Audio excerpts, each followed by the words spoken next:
Hi, my name's CommanderX, and I'm the new assistant coach for London Spitfire in Overwatch League 2021.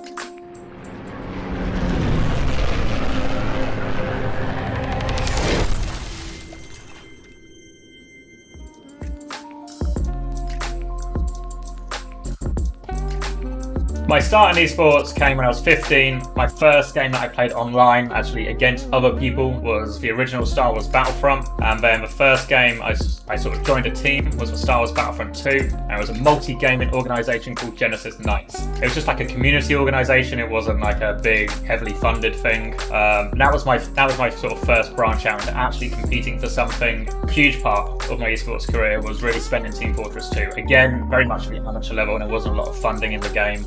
But I played on a lot of teams at varying levels. I did some casting, I did some coverage, some article writing, all sorts of things. And it really exposed me to a wide range and every sort of part of esports in that sense from a very amateur level.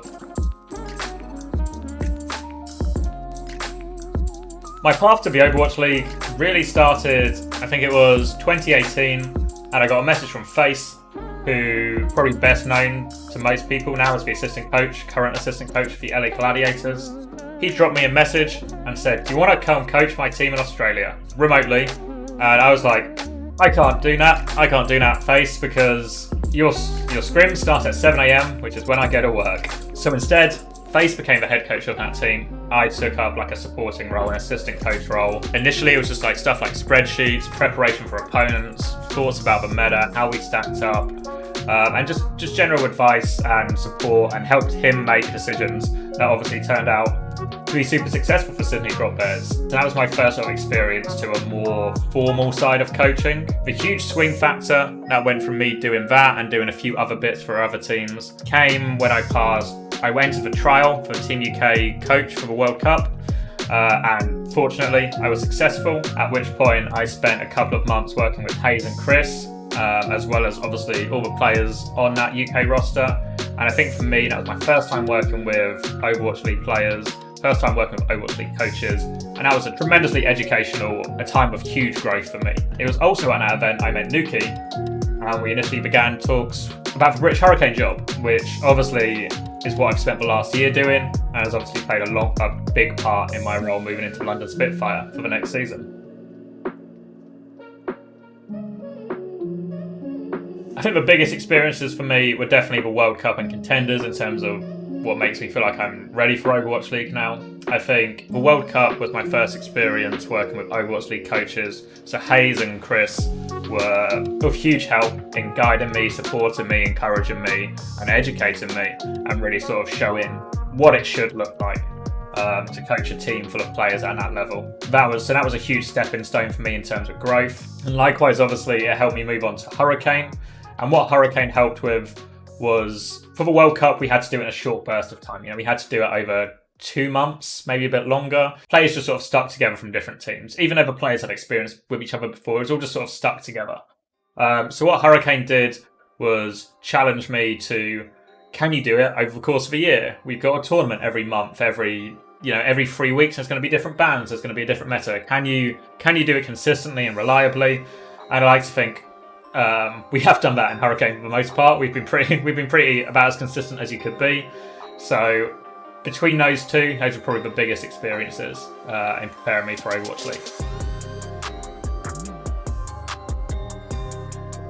My standout Overwatch memory probably has to be the 2019 World Cup boot camp with Team UK. It's probably the most fun I've had in sort of a LAN event since Team Fortress 2.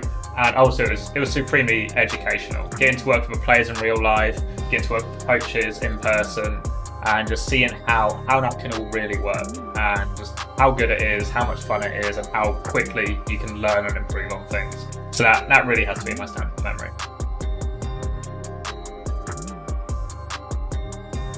Probably has to be the Reaper Doom meta. Part of it's probably because it was the meta obviously at the 2019 World Cup, which was a super big event for me in terms of how much I learned. And also at the time I was supporting Face, doing some data work for him while he was on Talent. So it meant I got the privilege of seeing a lot of how Face worked as well. And that meta was really sort of a big turning point in my career and my personal growth and professional growth.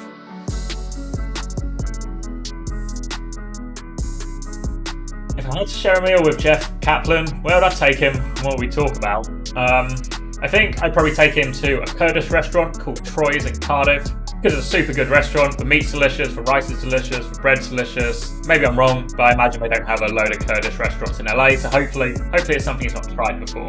In terms of what we talk about, I feel like maybe he's sick of people messaging him and wanting to talk to him about balance changes. So maybe I'll just ask him about his career and how he got there and like his journey. I think I find that very interesting as someone who sort of started his own journey into esports in a more formal manner. Hearing someone who's much towards the other side of it, even if it's much more in the development side than the esports side, I think that'd be super interesting.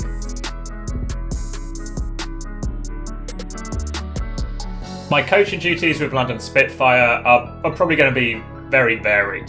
It's really going to come down to what the team needs most at the time. I've spoken to Justin a lot already about this, our sort of idea for the team, how we're going to divide work between us. And I think for the most part, we're very much aligned in terms of we want everyone to just do what they're best at, you know? And likewise, we don't want anyone constrained. Like if you see something that needs fixing, then go fix it. If you see something we can do better in, go do that. If you want to talk to a player about something, go talk to that player about something. And it's not going to be super structured in the sense that I'm in charge of X, Y, and Z player and Justin's in charge of A, B, and C player. It's going to be, we're here, we're one unit, we're working whatever needs be. If we both need to work on something, then we both need to work on something. If it only needs one of us, then one of us will do it.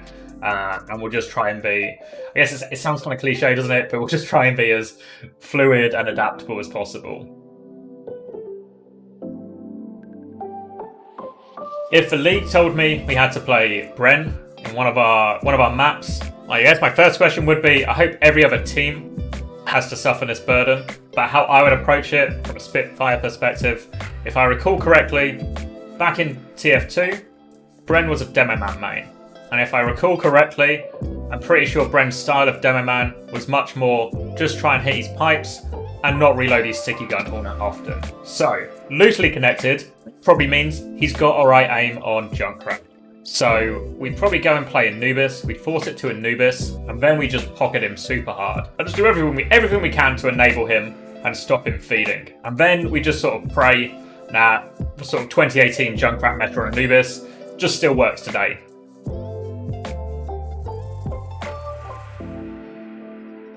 I know it's been a tempestuous time for a lot of Spitfire fans with all the changes recently and the changes season to season.